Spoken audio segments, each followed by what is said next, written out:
I'm Mike Vardy. Meal planning is important because it prevents us from being a disappointed wreck when dinner time comes around and we have no clue what to make, or even if we have the ingredients to make the meal. It's a time and a money saver, but most importantly, it frees up valuable brain space. Creating a meal plan prepares us for the week to come and gives us peace of mind that we're organized and can feed ourselves and our family. That's why I do it, and that's why Plan to Eat helps me do it. Your subscription includes access to the Plan to Eat website and fully featured mobile apps on iOS and Android. And Plan to Eat gives you the tools to clip and organize recipes from any website, the ones your family loves and that fit your dietary preferences and needs. And you can create a meal plan around your schedule. Then what happens is the Plan to Eat software automatically creates an organized shopping list based on your plan. So sign up for your free trial at plantoeat.com/timecrafting. That's plantoeat.com/timecrafting. The coupon will be automatically applied to your account and can be used when you're ready to subscribe. It's valid for new customers only. Give Plan to Eat a try today. And this is the Productivityist Podcast.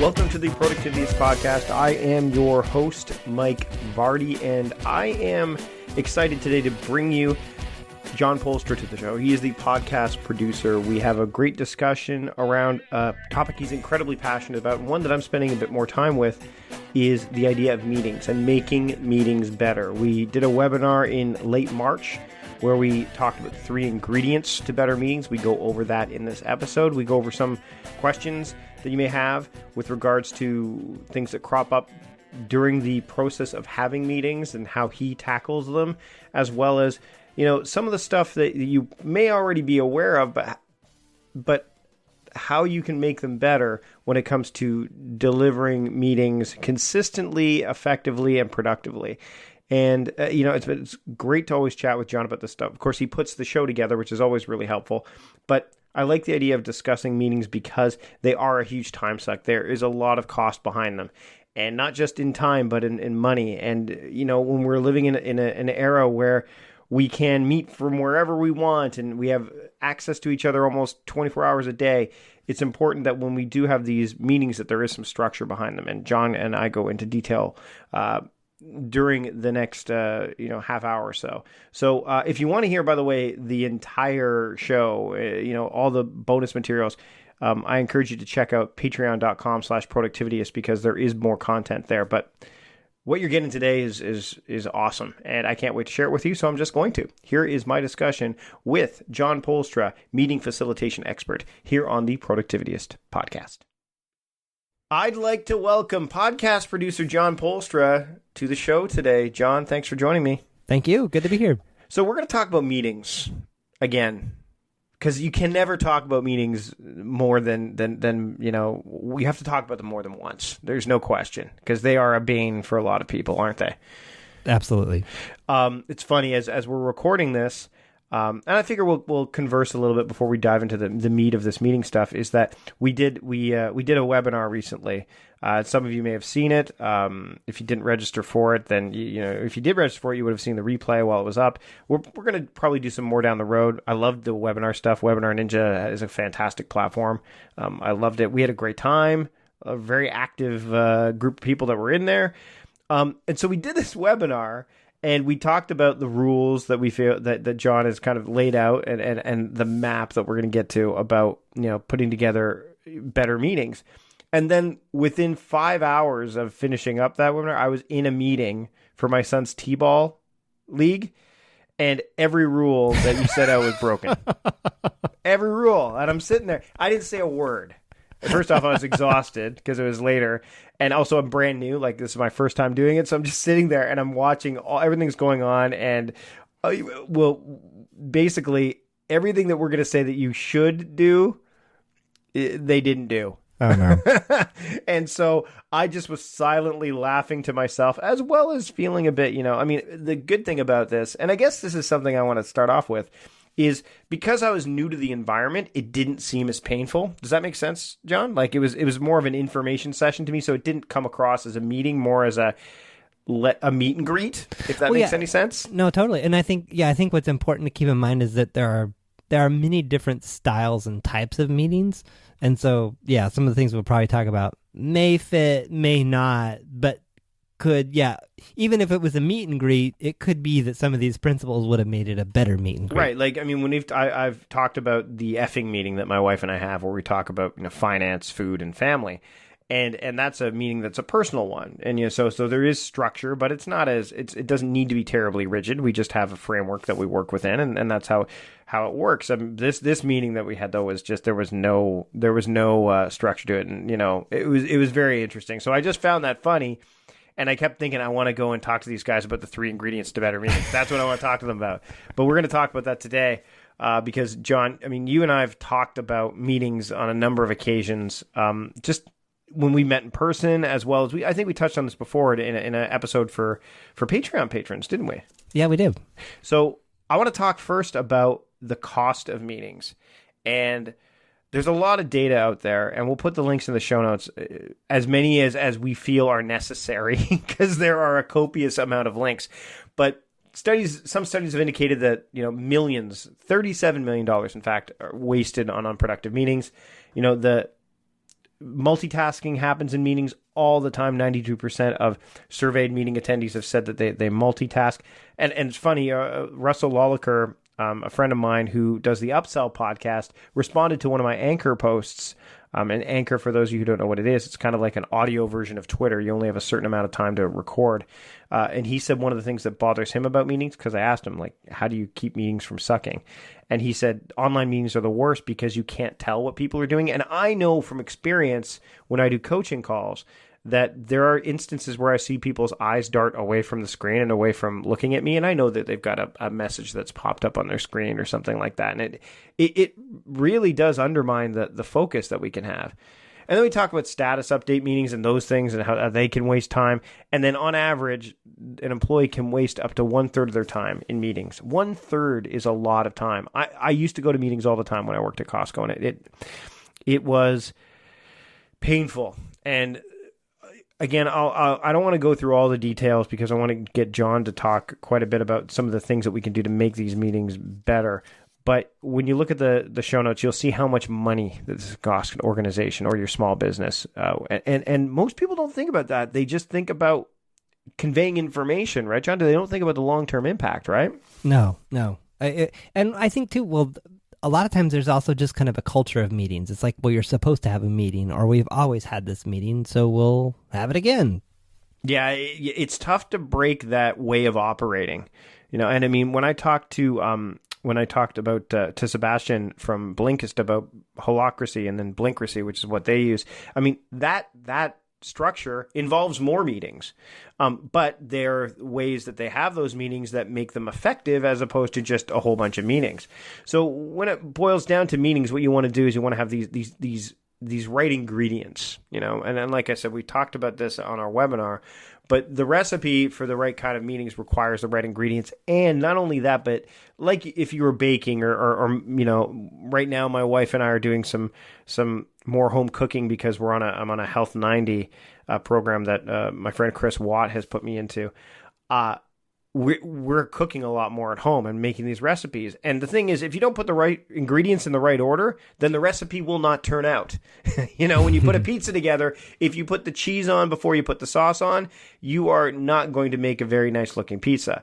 And so when you're putting your meetings together, you want to put things on in the right order. And we came up with this acronym because all know who've been listening to the show for a while how I love my acronyms. And to make better meetings, really, you need a map. And the acronym isn't just the acronym, we'll talk about what it stands for in a minute, but there's a reason why a map is so important, right, John? Absolutely. So, yeah, I mean, a map applies to a lot of situations. So whether it be meetings or maybe, the traditional family road trip, you want to get somewhere and there's many ways to get there, but which way do you want to get there? So often having some conscious thoughts and intention behind how you want to get there has a big impact on the eventual outcome. So MAP, in the context of meetings, stands for minutes, agenda, and people. And these ideas are not new. You're probably thinking, guys, like, that's not new. Like, we all know that you need people at a meeting, and we all know that, agendas and minutes are a good idea. My challenge to you would be, are you really doing them, and are you doing them well? And if you're doing them and they're not working, why? Why not? So these three things kind of came about. I'm a program manager at Red Hat, which is a big software company. And I work on managing product releases and also have a team of people that work for me that manage product releases. And kind of over time, I've seen really good product meetings and product meetings that don't work so well. So that's kind of influenced a lot of the things that kind of crystallized here, and then talking with Mike, kind of come up with a few others. And so, yeah. You'd think that the acronym should be PAM. People, agenda, and meetings, right? Because you get the people, then you figure out the agenda, and then the minutes are the results of the agenda. But we thought about this because meetings are essentially broken in a large sense. They're too long.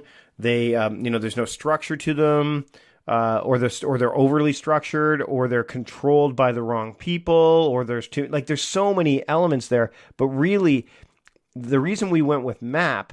And it also does, to be fair, it does nicely line up with the daily map and all the map stuff that I do with the Now Year method. But the key here is that we made it a map because it's the journey, like you're saying, John, but also you want to start with the end in mind. And the minutes that's the outcome. That's the ending in mind. That's what you want to see the meeting end up like. That's if you want to have the ideal minutes, the right minutes. So that's the first ingredient, is the right minutes. And again, we talk about, the one thing I've found, and Todd Henry agrees with me on this because he's used this quite a bit too, is that acronyms are an easy way for people to kind of connect with an idea or a framework. And so again, with inside this, and John totally came up with this. We were talking before we started recording, and he said, I riffed on these because I know that there's some kind of anchors that are surrounding and triggers that surround acronyms. So when it comes to putting the right minutes together, you wouldn't think that there's a celebration surrounding that, but John's put a woot there. It's a woot. And so there's 4 elements to putting the right minutes together, and this is where I pass the baton over to John as he discusses what these 4 elements are and how they help you craft the right minutes. So WOOT stands for what got discussed and decided, the outcome and next steps or actions, the owner for each next step or action, and the time that those actions will be completed by.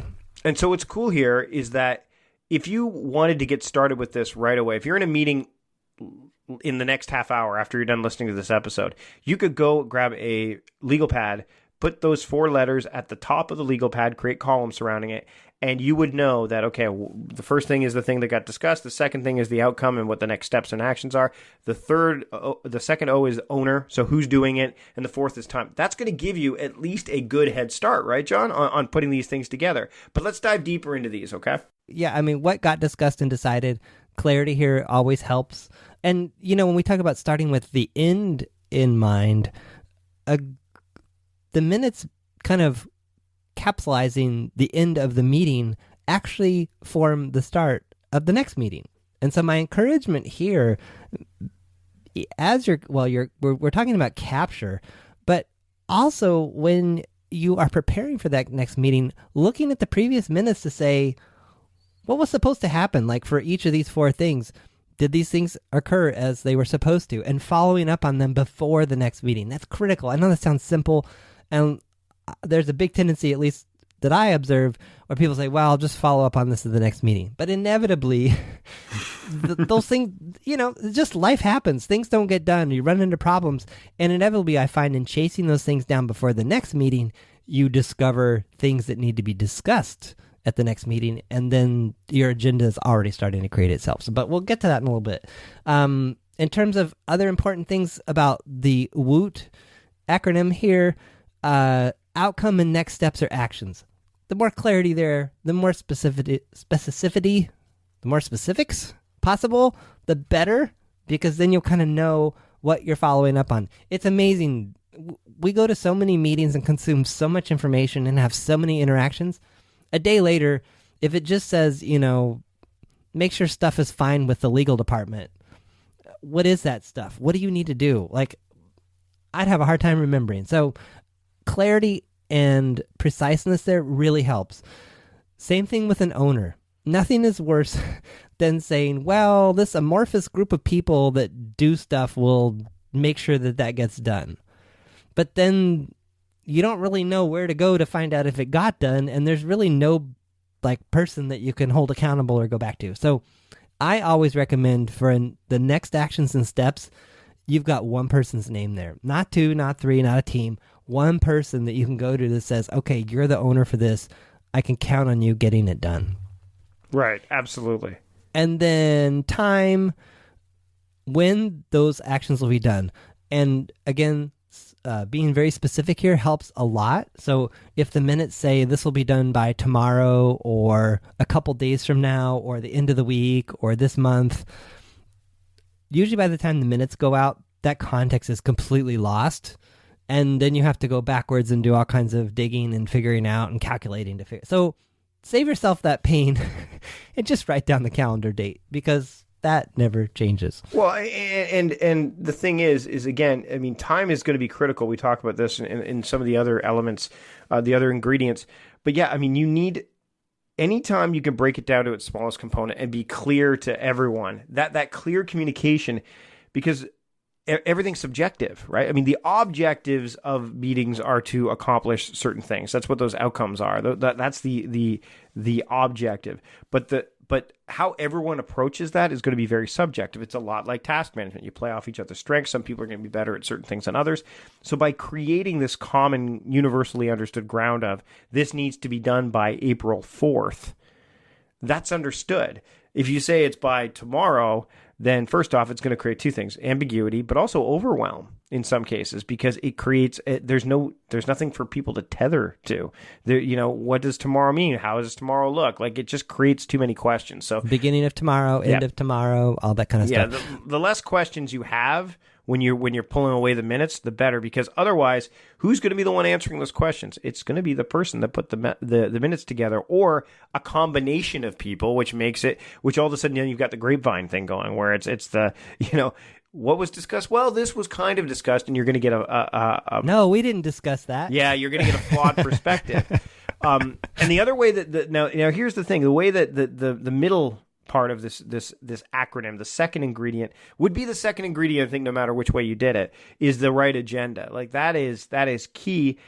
I cannot tell you how many times I've gone into meetings with no agendas, right? With none in mind.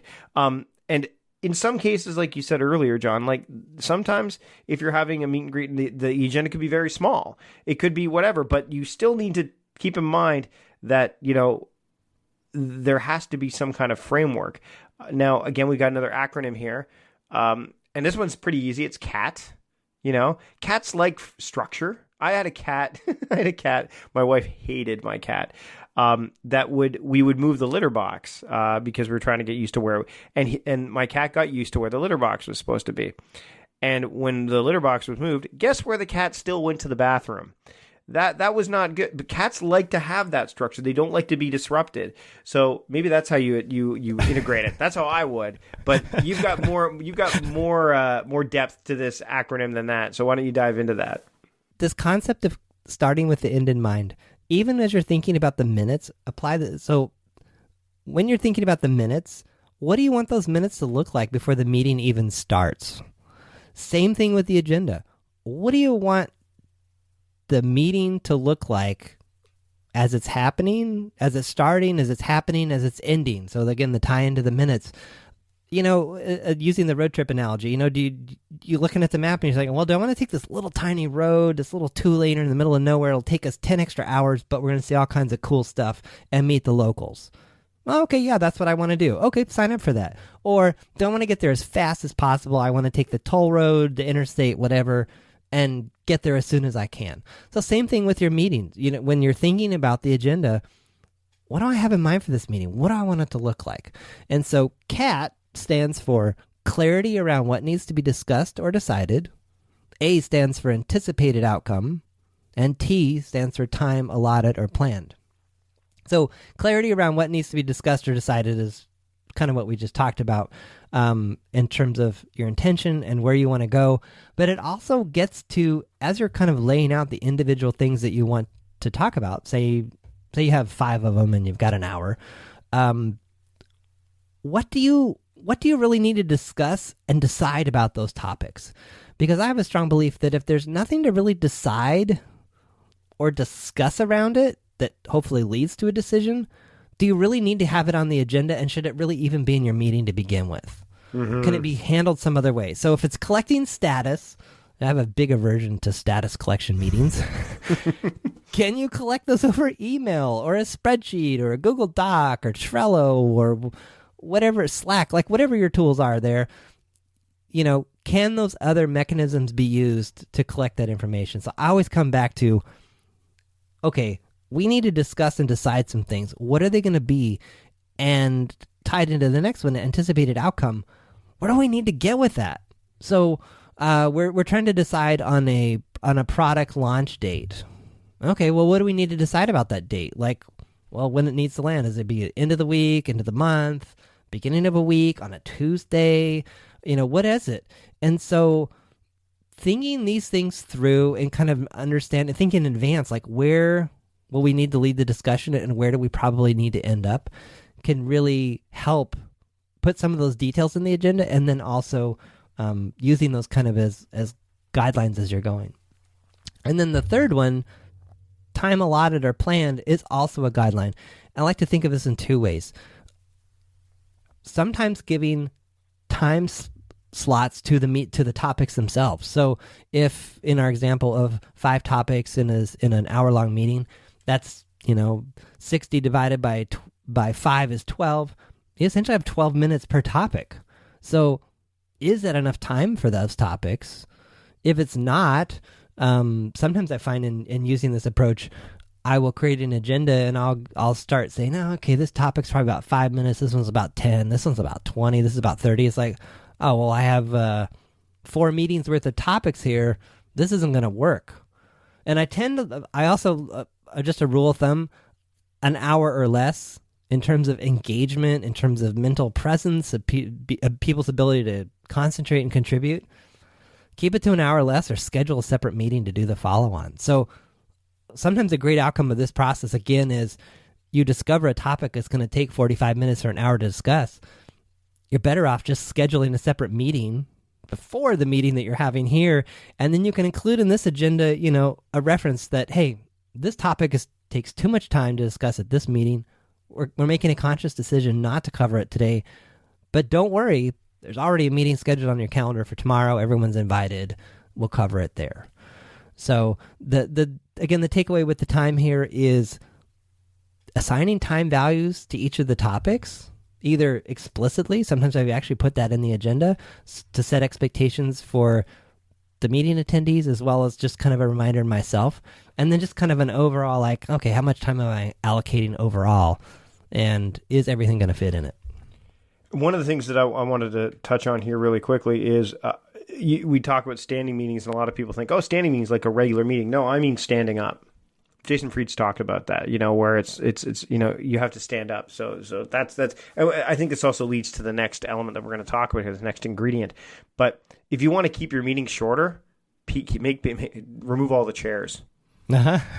Make people stand up, because no one is going to want to stand up for 90 minutes. Not even the person that's running the meeting.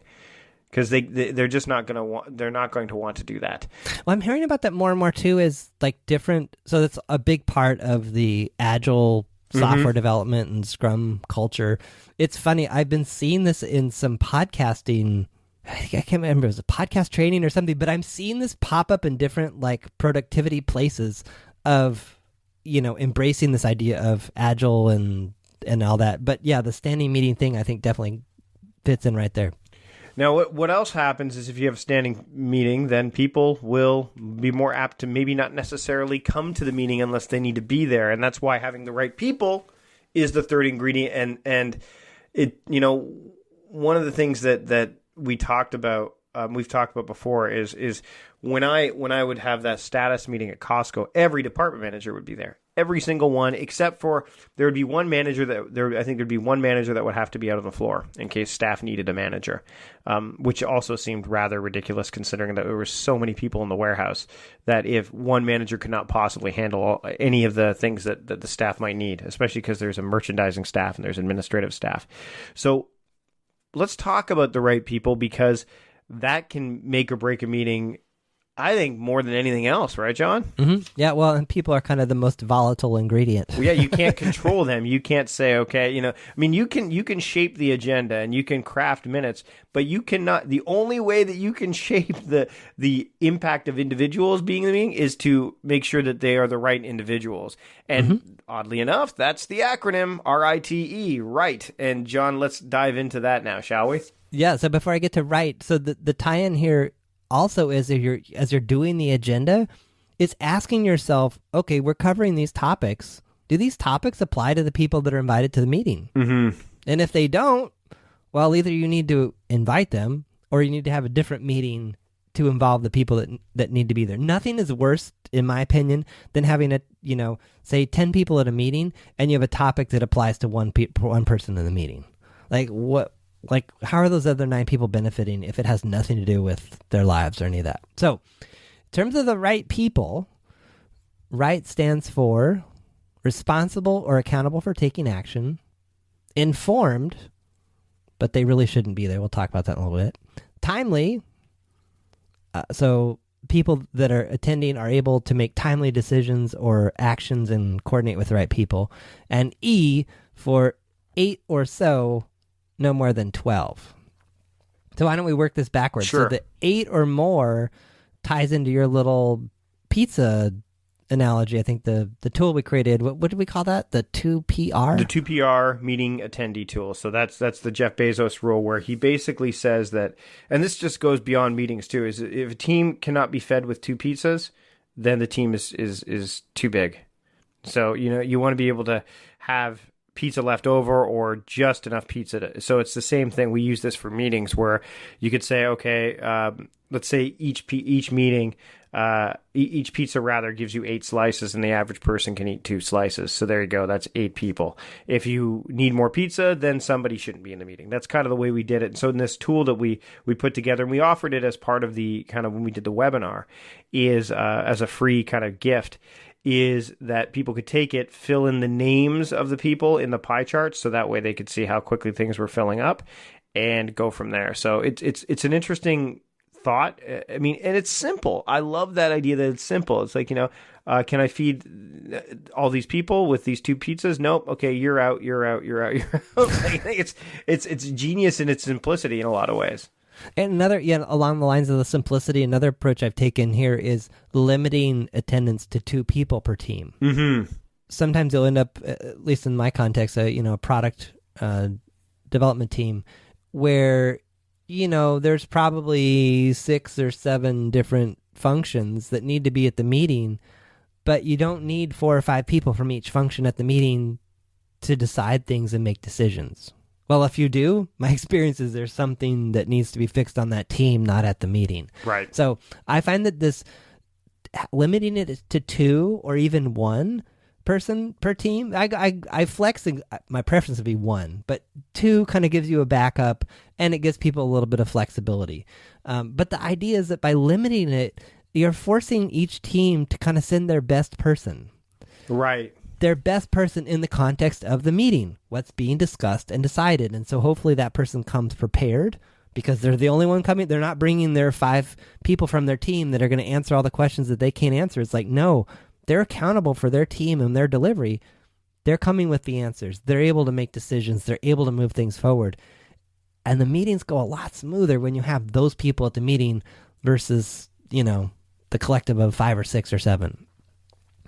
So working backwards, timely, we want people that are able to make timely decisions or take action, kind of like I was just saying.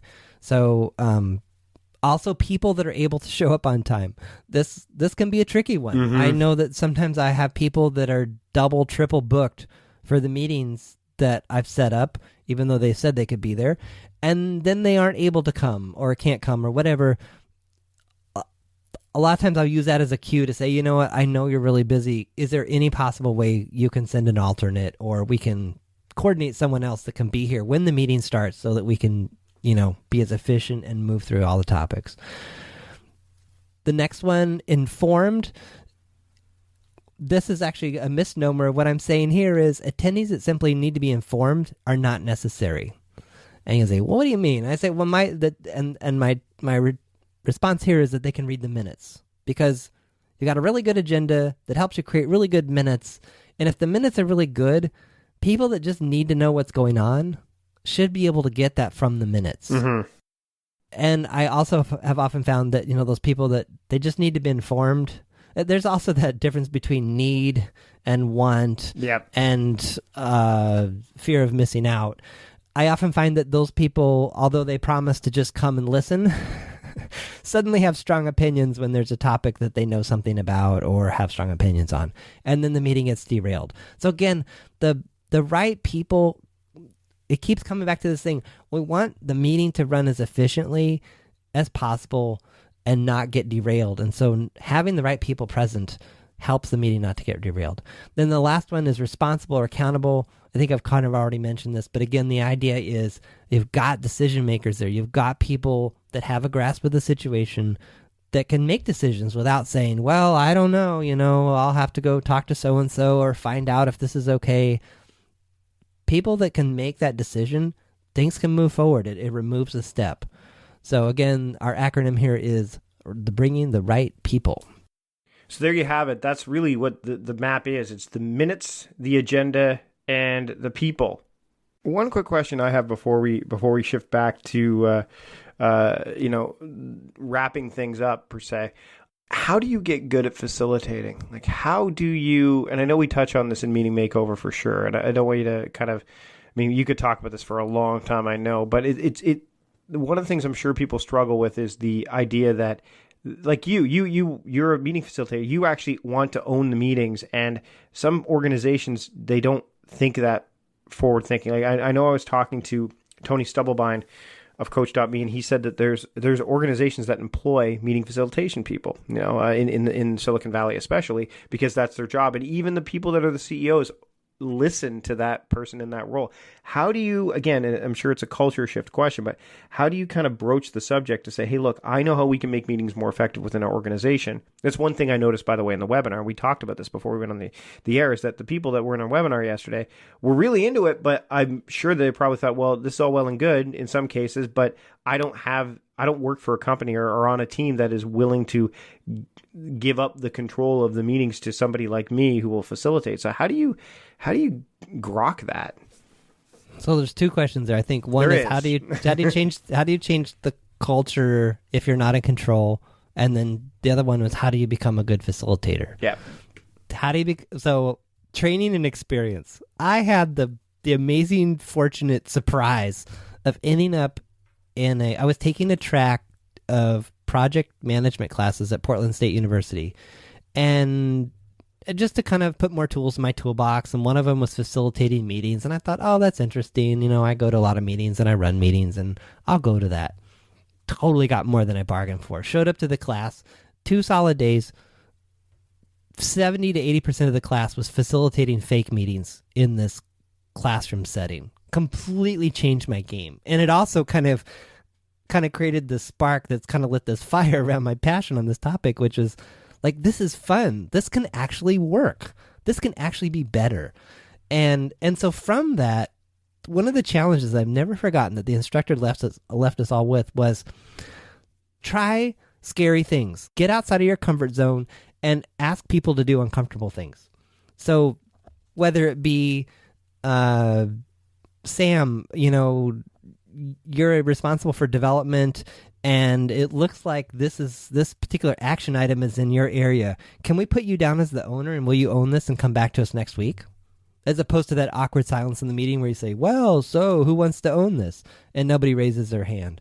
So I think actually you should characterize it more as like, see what you can get away with. So right. As a facilitator, I think I saw my skills and my effectiveness grow the more and more I tried to see what I could get away with. And I'm probably not the most like in your face type person, But I started to see that, asking Sam to take the agenda item, like, didn't hurt.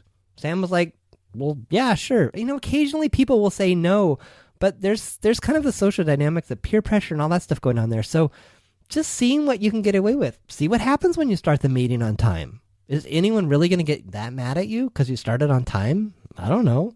See what happens. So it's running experiments. It's iterating. It's trying those things that you're like, I don't know if this person's going to like this or not, or if they're going to go along with it, is seeing what happens. In terms of changing the culture and what can you do if you're not like a designated facilitator, I would say try to be stealth with some of these techniques. So if you're at a meeting that has no minutes, be part of the solution. Volunteer to create the minutes.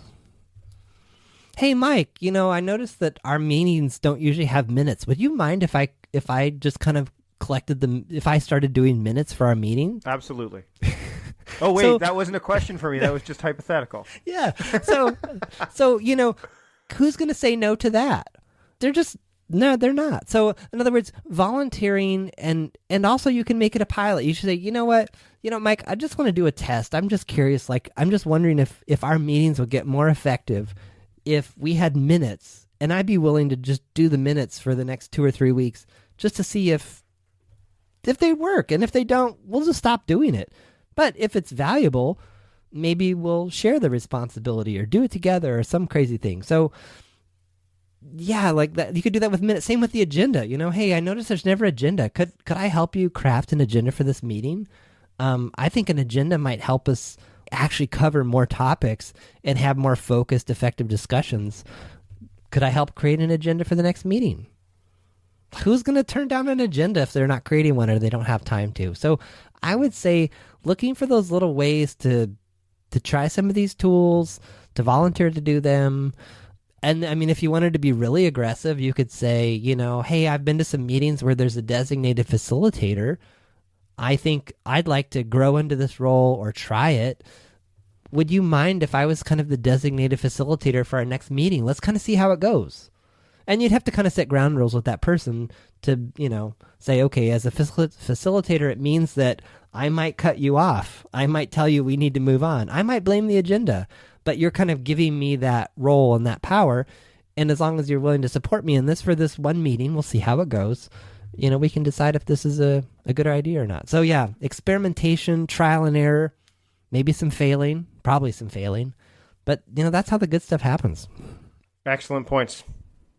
And now I think it's just time to wrap up. I think we're at that point. I want to share with people a couple of things that they can do here because of the way we've kind of structured this podcast. We're talking about meetings. We don't normally do this, but we figured that this would be a good opportunity to offer the same, something, not the exact same that people got in the webinar because that's exclusive, but something that you could take away if you decided that you want to make your meetings better starting, today, is we have the Meeting Makeover product.